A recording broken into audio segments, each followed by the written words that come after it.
warahmatullahi wabarakatuh.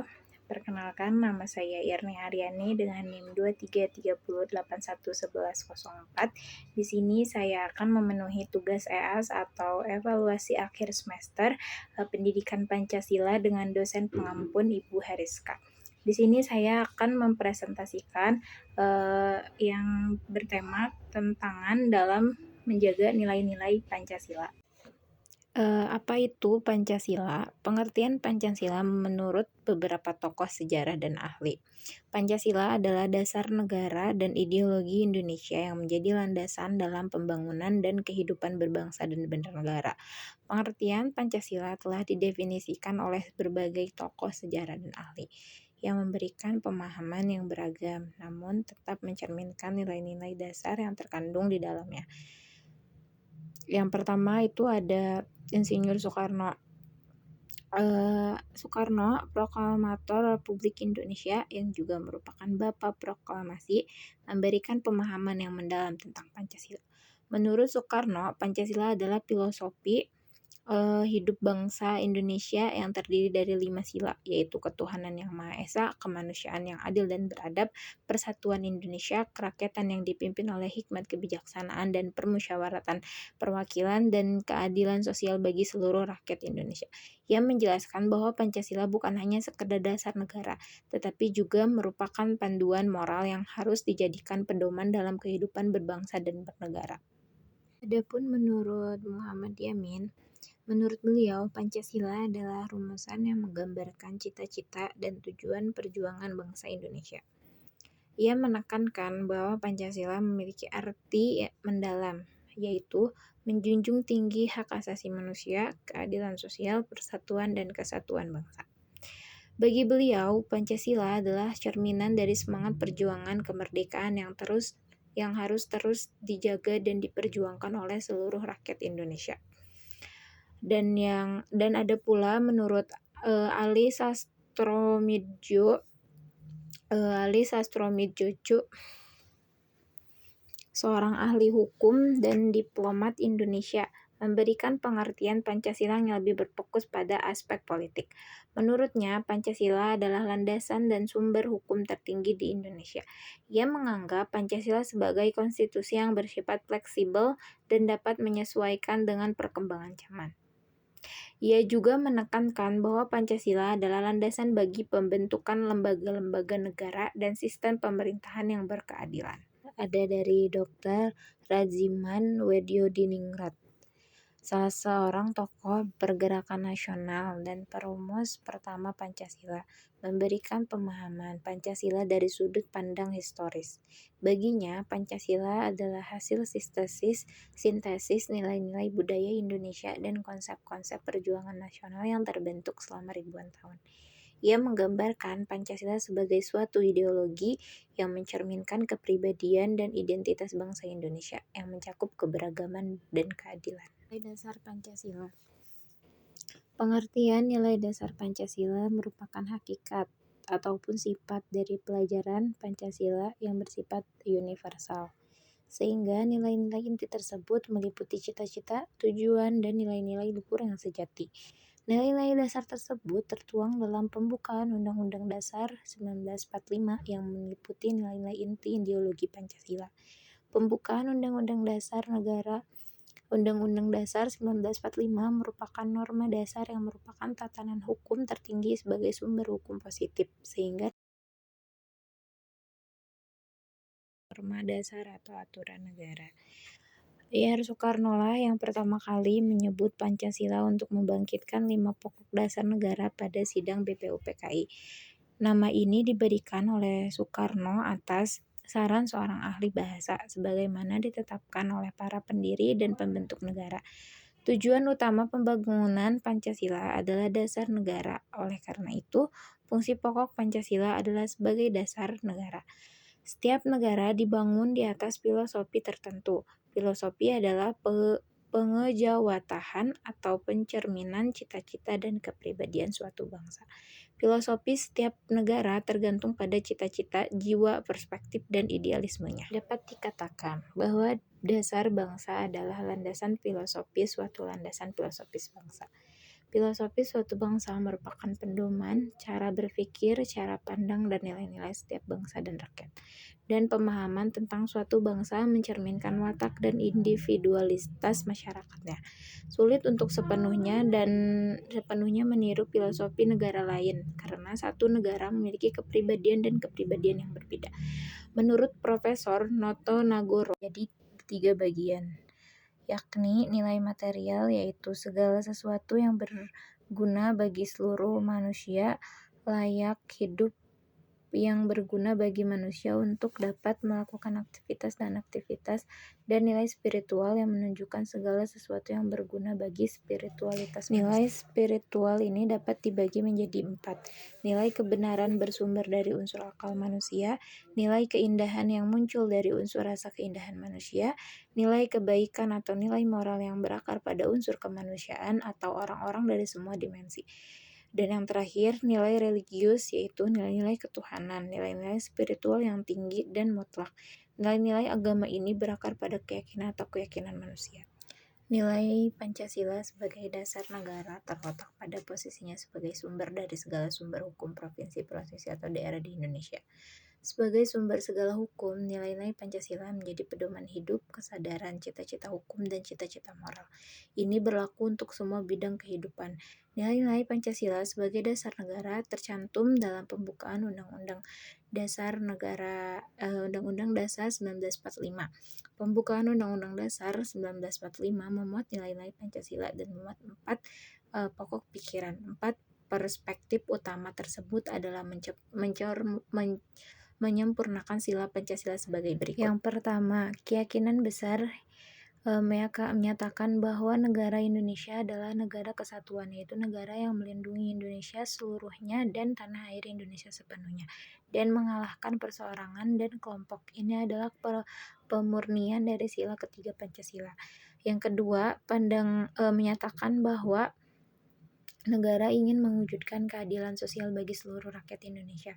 Bangsa berarti berkewajiban mewujudkan kesejahteraan bersama seluruh warganya, mencerdaskan kehidupan rakyatnya, dan ikut serta dalam mewujudkan ketertiban dunia yang berdasarkan perdamaian abadi dan keadilan sosial. Ini adalah penyempurnaan dari perintah kelima.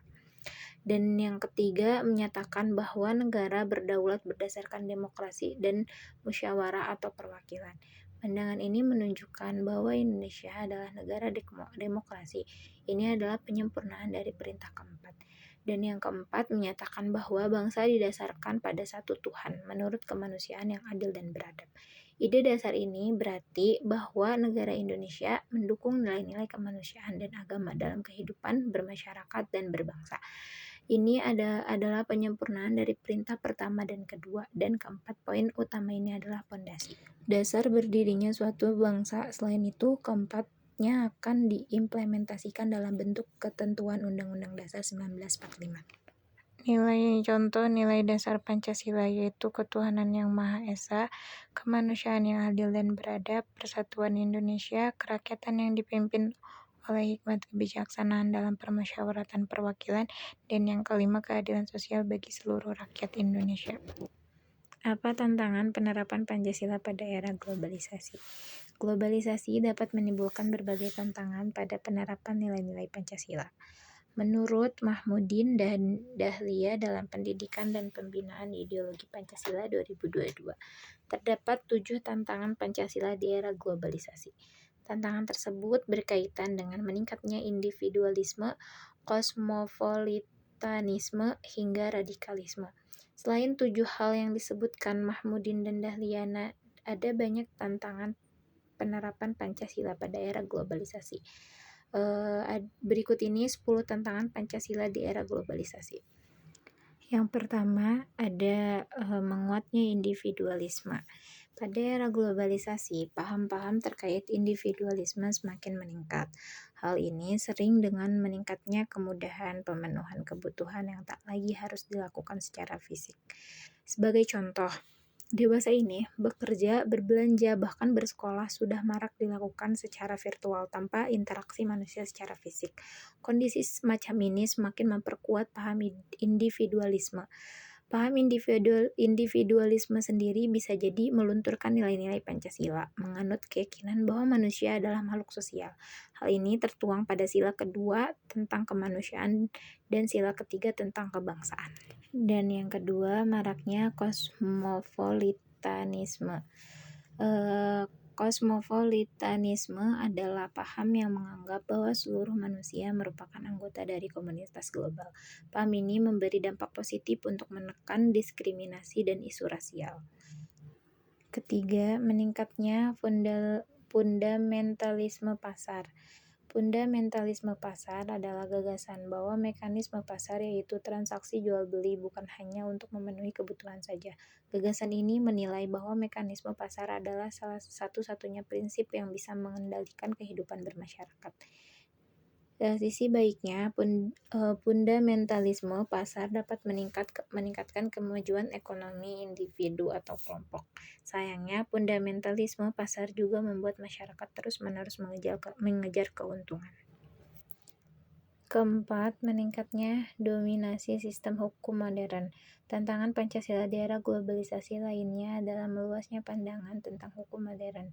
Hal ini menyebabkan masyarakat mulai melirik sistem hukum modern sebagai salah satu landasan pembuat keputusan. Sistem hukum modern yang dimaksud termasuk sistem hukum bangsa barat yang erat kaitannya dengan kebebasan individu. Di satu sisi, hal ini bisa membuka banyak potensi di berbagai bidang termasuk ekonomi dan teknologi. Yang kelima, maraknya radikalisme dan ekstremis.